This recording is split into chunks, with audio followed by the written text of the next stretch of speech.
Bismillahirrahmanirrahim. Assalamualaikum warahmatullahi wabarakatuh.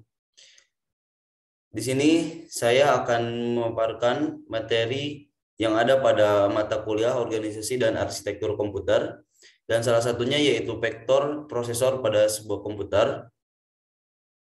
Akan tetapi sebelum saya lebih jauh memaparkan kepada materi yang saat ini saya akan paparkan, alangkah baiknya saya izin memperkenalkan diri terlebih dahulu.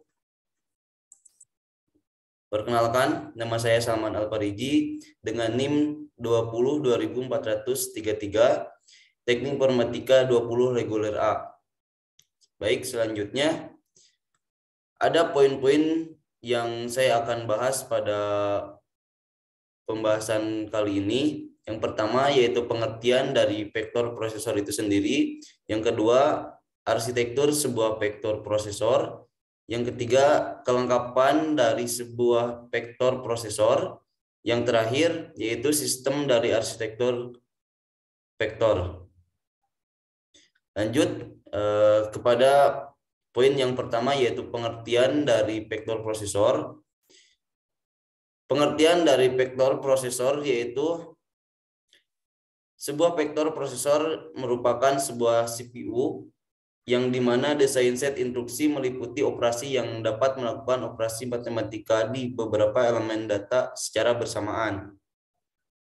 Nah, selain itu, vektor prosesor pun merupakan prosesor yang dapat bekerja serentak untuk proses penghitungan sebuah vektor.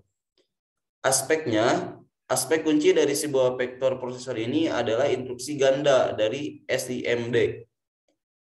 Nah, hari ini sebagian besar komoditi atau komunitas termasuk desain CPU memiliki instruksi tunggal, yang mana instruksi tunggal tersebut dipergunakan untuk beberapa pemrosesan yang disebut vektor rangkap atau vectorisid.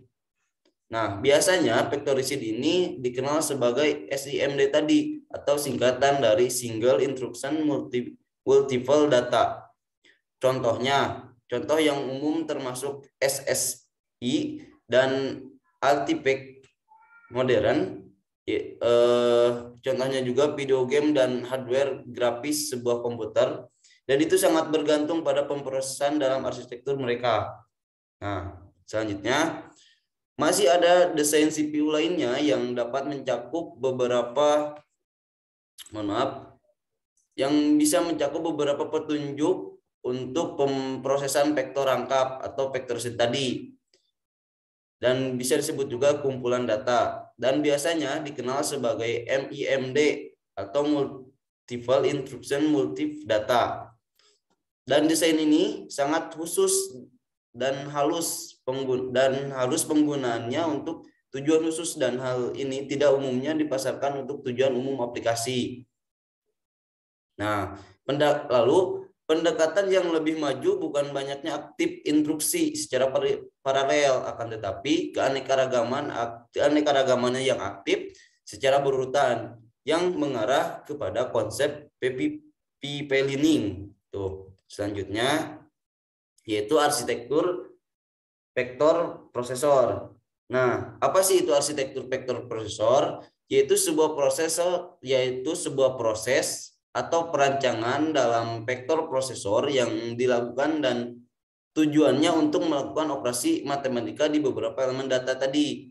Selain itu, dengan merancang prosesor pada vektor ini, kita akan mengetahui apa saja yang dibutuhkan oleh si vektor prosesor itu, seperti halnya kelengkapan dari sebuah vektor prosesor dan sistem dari arsitektur vektor prosesor tersebut.